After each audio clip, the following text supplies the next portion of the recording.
극동방송 가족 여러분 평안하십니까? 이 시간 영적 유산이라는 제목으로 말씀을 나누고자 합니다. 본문 말씀은 히브리서 11장 20절입니다. 믿음으로 이삭은 장차 있을 일에 대하여 야곱과 에서에게 축복하였으며. 우리가 매주 목요일 이 시간에 히브리서 11장에 나오는 믿음의 사람들을 살펴보고 있는데요. 오늘 본문에는 이삭에 대한 내용이 나오는데 한 가지 내용만을 다루고 있습니다. 이삭이 자녀들을 축복했다는 것입니다. 다른 표현으로 하면 자기가 가진 신앙을 자녀에게 계승했다는 것이죠. 믿음의 사람은 자신이 가진 영적인 가치를 자녀들에게 계승할 수 있어야 한다는 것입니다. 성경 사사기를 보면 이스라엘 백성들이 가나안에 정착한 뒤에 하나님을 배반하고 영적 도덕적으로 타락합니다. 모세와 여호수아가 진실한 마음으로 하나님을 섬겨라, 하나님을 배반하면 안 된다고 그렇게 여러 번 간절하게 권면을 했음에도 불구하고 하나님을 떠나 이방신을 섬기고 각종 패역한 짓을 한 것이죠. 그 이유가 사사기 2장 10절에 나오는데요. 그 세대의 사람도 다 그 조상들에게로 돌아갔고 그 후에 일어난 다른 세대는 야훼를 알지 못하며 야훼께서 이스라엘을 위하여 행하신 일도 알지 못하였더라. 여호수아가 세상을 떠나고 여호수아와 함께 가나안 정복 전쟁을 수행했던 사람들, 하나님께서 행하시는 일을 보았던 사람들도 다 죽었는데 문제는 그들의 후손들이 하나님을 알지 못했다는 거예요. 신앙을 계승하지 못한 것이죠. 그래서 그들이 하나님을 버리고 그 땅의 신들을 섬기고 패역한 길로 간 것입니다. 신앙의 계승이 얼마나 중요한지를 보여주는 것이죠. 우리는 사무엘상 말씀을 통해서 안타까운 가족사를 보게 되는데요. 바로 엘리 제사장의 가족사입니다. 그의 두 아들 홈니와 비느하스도 제사장이었죠. 하나님께서 임재하시는 거룩한 성막에서 하나님께 드리는 제사를 인도하는 사람들인데 하나님을 멸시합니다. 하나님께 드리는 제물을 자기들이 취하고 또 회막문에서 수종드는 여인과 동침을 합니다. 하나님의 일을 하고 있었지만 하나님을 경외하지 않은 것이죠.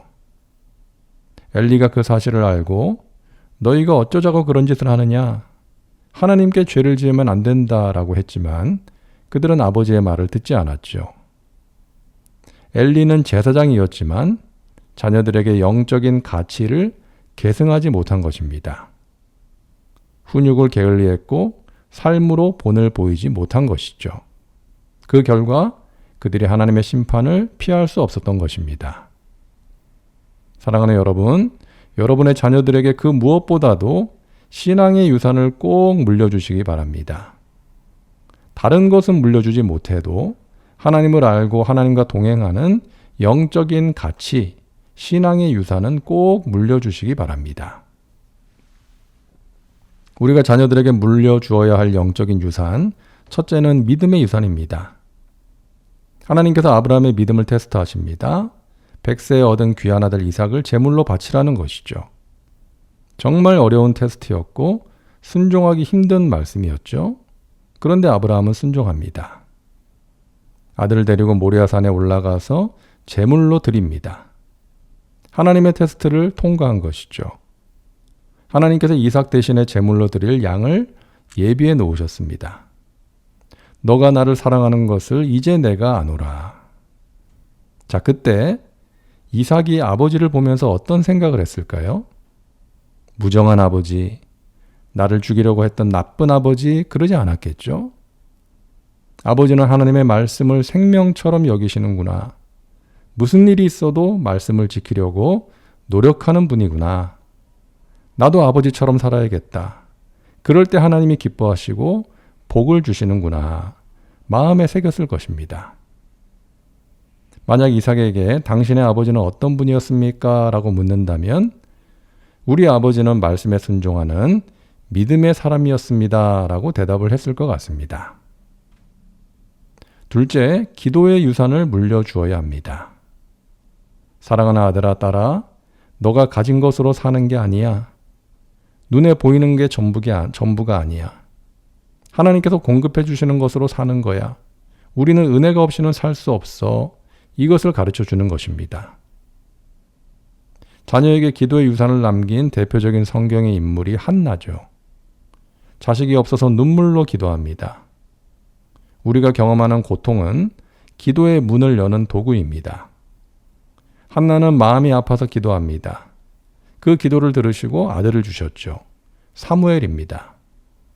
사사시대에서 왕정시대로 넘어가는 이스라엘의 격변기에 하나님의 종으로 귀하게 쓰임받았던 사람이죠. 사무엘이 백성들을 인도하면서 자기가 소중하게 간직하고 있던 영적인 가치를 나누는데, 나는 너희를 위하여 기도하기를 쉬는 죄를 야훼 앞에 결단코 범하지 않겠다라고 말합니다. 사무엘은 자기가 어떻게 태어났는지를 알았던 거예요. 어머니가 이야기했겠죠. 사랑하는 아들아, 너는 이 세상에 태어날 수 없는 아이였어. 이 애미가 눈물로 기도했을 때 하나님이 주신 선물이야. 자기 인생 자체가 하나님의 은혜라는 것을 알았겠죠. 내가 존재하는 것은 어머니의 기도가 있었기 때문이구나. 하나님의 은혜였구나. 마찬가지로 우리 민족, 우리 백성들은 하나님의 은혜가 있어야 살 수 있다. 그러하기에 우리는 기도해야 한다. 그러하기에 나는 너희를 위해 기도하기를 쉬지 않을 것이다. 사무엘의 가슴에 어머니가 주신 기도의 유산이 있었던 것입니다. 부모의 기도로 자란 아이는 하나님의 은혜를 아는 사람이 됩니다. 지금은 알지 못해도 반드시 깨닫는 날이 올 거예요. 나를 위해 울어준 부모님의 기도가 있었기에 오늘의 내가 있다는 사실을 알고 감사하는 날이 올 것입니다. 마지막으로 자녀들에게 감사의 유산을 물려주시기 바랍니다. 자녀들이 부모를 생각할 때 우리 부모님은 어려울 때에도 감사를 잊지 않으셨지. 매사를 긍정적으로 해석하는 분이었어. 이렇게 생각하는 것입니다. 믿음의 사람은 범사에 감사하는 사람입니다. 힘들고 어려울 때에도 감사할 수 있는 사람, 감사로 마음을 지키고 감사로 어려움을 이겨내는 사람인 것입니다. 제이 데네스가 쓴 감사 테라피입니다. 당신이 많은 세금을 내야 한다면 감사하십시오. 그것은 당신에게 안정된 직장과 사업장이 있다는 말이기 때문입니다.